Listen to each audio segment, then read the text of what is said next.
Hello, hi friends. আমি এখন আছি আসামের বৃহত্তম ব্রহ্মপুত্র নদীর উপরে অবস্থিত সরাইঘাট ব্রিজের ওপরে, সরাইঘাট দলনের উপরে। এই দেখছেন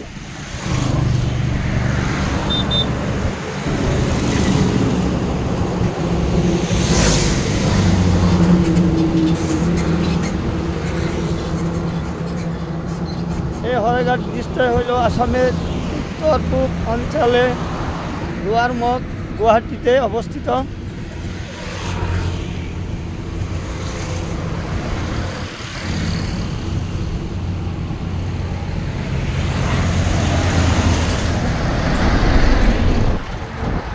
ডে নাইট 24 ঘন্টা এই ব্রিজটার উপরে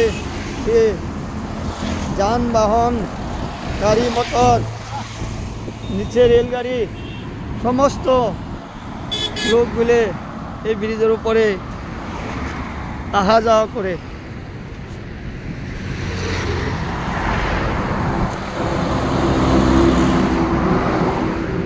এই দেখতে পাচ্ছেন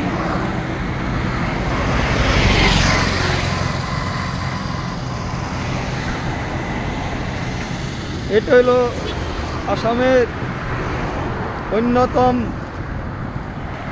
বৃহৎ নদী ব্রিজ। এটা অবস্থিত ব্রহ্মপুত্র নদীর উপরে। ঠিক আছে, আজকের মতন এখানেই আসি, বাই।